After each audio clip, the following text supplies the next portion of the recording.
Assalamualaikum warahmatullahi wabarakatuh. Oke teman-teman, kali ini kita akan mengaji bersama kitab Hilyatul Aulia. Ini adalah kitab yang direkomendasikan oleh Al-Mukarram Syekh Al-Imam Al-Ghazali. Di sini saya membuka di juz 4, ya, kitab Hilyatul Aulia. Ada sebuah kisah yang menarik. Ketika seseorang itu senantiasa menjaga sholatnya, memperbanyak sholatnya, dan juga sering berpuasa, ya. Lebih-lebih itu adalah puasa sunnah, ya. Di sini saya mengutip salah satu salah satu orang yang sangat mulia, yang sangat soleh, ya, yang bernama Rib'i bin Hirosh. Ada yang mengatakan Robi bin Haroshi, ya. Bahwasannya Robi bin Haroshi, ya, ini adalah, ya, memiliki 4 atau salah satu daripada 4 bersaudara, teman-teman. Di sini berbunyi bahwasannya Robi bin Haroshi itu adalah saudara dari yang keempat yang paling banyak sholatnya dan juga yang paling banyak puasanya. Jadi Robi bin Hiroshi atau bin Haroshi ini di masa hidupnya dianya itu sering melakukan puasa sunnah, sholat sunnah, ya. Jadi tidak pernah telat, ya. Dan ini mungkin bisa memberi pelajaran terhadap kita, teman-teman. Ketika beliaunya wafat, ya. Ketika beliaunya wafat, tiba-tiba yang mana saudaranya itu memerintahkan orang untuk membeli kain kafannya, tiba-tiba kasyafa thawbu, terbuka yang namanya bajunya, an wajihi, dari wajahnya. Biasanya orang kalau meninggal ditutup kan, ya. Tiba-tiba kain yang menutupi wajahnya itu terbuka, teman-teman. Itu terbuka. Lalu Robi bin Haroshi ini mengucapkan Assalamualaikum, ya.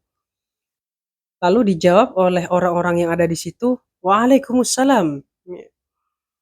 Jadi ini fenomena yang di luar nalar, ya. Ini bisa terjadi kepada siapapun, ya. Karena di sini yang mengalami adalah ulama yang bernama Robi bin Haroshi.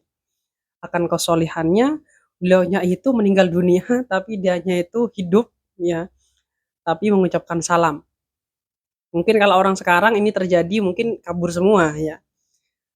Jadi orang-orang sekitar itu santai-santai saja, cuma kaget, ya, dan menjawab salamnya. Lalu bertanya orang sekitar, apakah kamu ini sudah mati, katanya. Apakah kejadian ini sudah mati, kamu bisa berbicara? Lalu dijawab oleh Robi bin Haroshi, naam, iya.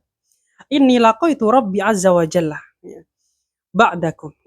Kata beliau, aku bertemu dengan Allah Subhanahu wa taala setelah wafat aku atau meninggalkan aku terhadap kalian. Falaqaitu, lalu aku bertemu, ya, bertemu dengan Robban, ya, kepada Tuhan yang mana Tuhan tersebut tidak marah, katanya, tidak murka.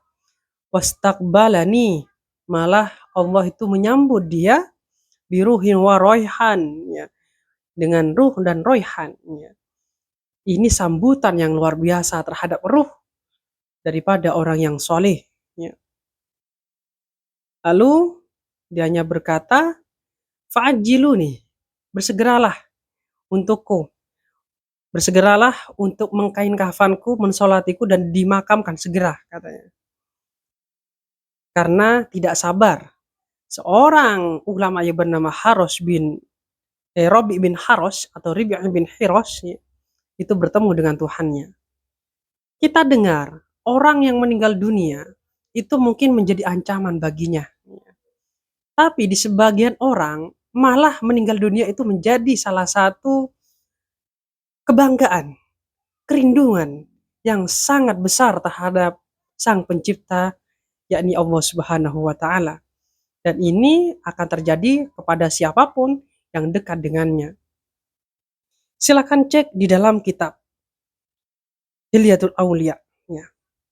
Nah, kejadian ini selaras dengan hadisnya Nabi yang mana ini diriwayatkan dari Sayyidah Aisyah. Ya. Bahwasannya Sayyidah Aisyah mendengar Rasulullah, "Yatakallamu rajulun min ummati ba'dal maut." Nanti akan datang di zaman yang mana ada seorang laki-laki dianya itu berbicara setelah mati. Ya. Dan di sini yang meriwayatkan banyak sekali ya. Ada Ja'far dan juga Abu Khalid dan Zaid bin Ubay bin Abi Anisah, nah, kalau nggak salah ya, dan Ibnu Uyainah ya. Dan di sini statusnya hadis adalah marfu ya. Jadi kita bisa mengambil dari kisah ini bahwasannya tidak ada yang tidak mungkin terjadi ketika Allah sudah menghendaki ya. Orang yang mati saja itu bisa hidup lagi dan berikan pesan ya. Seperti halnya yang terjadi oleh seorang seorang ulama yang bernama Robi bin Haroshi atau Rib'i bin Hirosh ya. Semoga ini memberikan pelajaran bagi kita semua.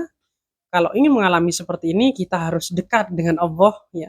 Jauhi penyakit-penyakit hati dan istiqomah dalam menjaga sholat dan puasa ya. Kurang lebihnya saya mohon maaf. Assalamualaikum warahmatullahi wabarakatuh.